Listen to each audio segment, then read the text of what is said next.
Assalamualaikum warahmatullahi wabarakatuh. Perkenalkan, saya Sabina Mera Nursanti S dengan NIM 14120210066 akan mempresentasikan hasil literatur review saya yang berjudul Pengaruh Logam Berat Merkuri Terhadap Kesehatan. Adapun timeline pembahasan, yaitu yang pertama mengenai abstrak berisi pendahuluan, tujuan, metode, hasil, dan kesimpulan. Yang kedua adalah pembahasan yang berisi hasil dan pembahasan. Yang ketiga adalah penutup yang berisi kesimpulan dan juga saran. Yang pertama, abstrak. Pendahuluannya adalah merkuri termasuk dalam salah satu logam berat yang banyak didapatkan di perairan. Merkuri ini dapat mengontaminasi air dan mengendap ke tumbuhan serta hewan laut yang biasa dikonsumsi oleh manusia. Air yang terkontaminasi merkuri juga tidak layak untuk digunakan sehari-hari dan dikonsumsi sebagai air minum. Mudahnya, kontaminasi merkuri ini perlu menjadi perhatian bagi pihak terkait agar tidak menimbulkan dampak buruk bagi kesehatan masyarakat, meskipun penelitian yang pernah dilakukan menunjukkan bahwa konsentrasi paparan merkuri di bawah batas aman yang ditetapkan oleh WHO dan juga Standar Nasional Indonesia. Tujuan dan metode yang dilakukan adalah tujuannya untuk mengetahui pengaruh yang timbul pada kesehatan manusia akibat paparan logam berat merkuri. Metode yang dilakukan adalah dengan studi literatur. Pengumpulan literatur yang terbit 3 tahun terakhir dilakukan melalui Google Scholar dan Mendeley.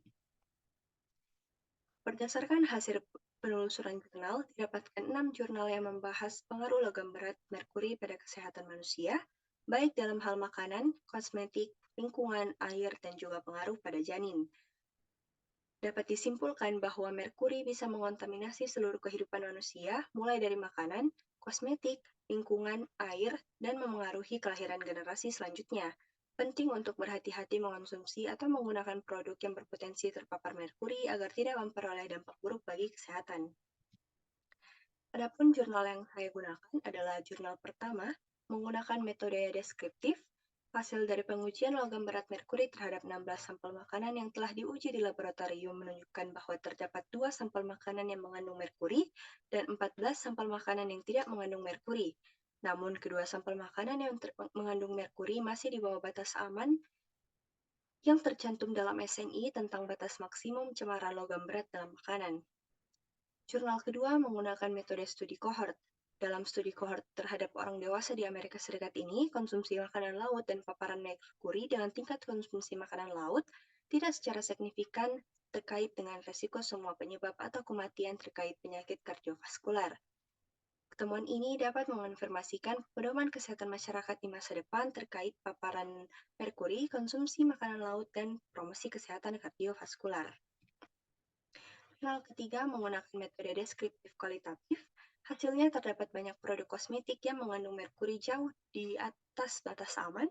Dampak buruk jangka panjang dari penggunaan krim bermerkuri bagi kesehatan antara lain kerusakan ginjal, ruam kulit, perubahan warna kulit, dan jaringan parut, menurunnya daya tahan kulit terhadap infeksi bakteri dan jamur, kecemasan, dan depresi. Dengan adanya penjelasan tersebut, masyarakat dapat memilih atau berpikir ulang dan lebih berhati-hati dalam membeli produk kosmetik agar terhindar dari dampak buruk yang akan terjadi.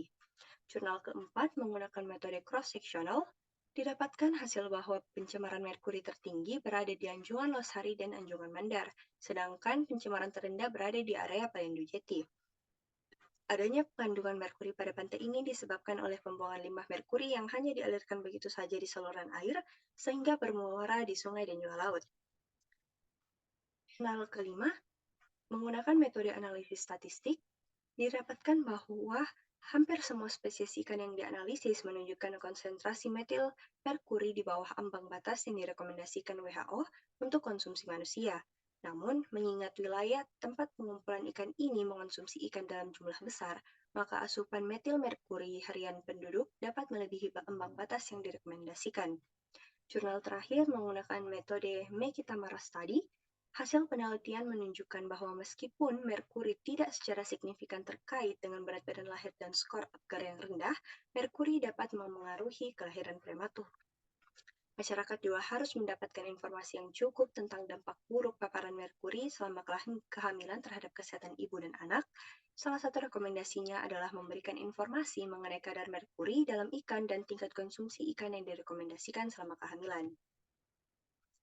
Dari pembahasan tersebut dapat disimpulkan bahwa merkuri dapat mengontaminasi seluruh kehidupan manusia, mulai makanan, kosmetik, lingkungan, air, hingga memengaruhi kelahiran generasi selanjutnya. Meskipun semua penelitian yang dijelaskan pada studi literatur ini menunjukkan konsentrasi merkuri di bawah batas aman yang ditetapkan oleh WHO, perlu adanya sikap kehati-hatian dalam mengonsumsi sesuatu yang berpotensi terpapar merkuri. Hal ini karena merkuri dapat memengaruhi kesehatan manusia dan meningkatkan resiko terjangkit penyakit seperti penyakit kulit, sakit kepala, gagal ginjal, gangguan psikologis, kanker, hingga berujung kematian. Dalam tulisan ini masih terdapat banyak kekurangan, maka saran yang dapat penulis sampaikan adalah kiranya dapat dilakukan penelitian lebih lanjut mengenai paparan merkuri di perairan lain yang berada di dekat pemukiman warga. Selain itu, disarankan untuk masyarakat lebih berhati-hati mengonsumsi makanan laut yang berpotensi terpapar merkuri dengan tetap memperhatikan asupan protein yang dibutuhkan oleh tubuh. Kemudian diharapkan adanya koordinasi antara para praktisi lingkungan dan pemerintah terkait untuk mengatasi masalah pencemaran merkuri ini agar tidak membahayakan di masa mendatang. Sekian presentasi dari saya. Terima kasih. Assalamualaikum warahmatullahi wabarakatuh. Sekali lagi, alam bukan tempat sampah.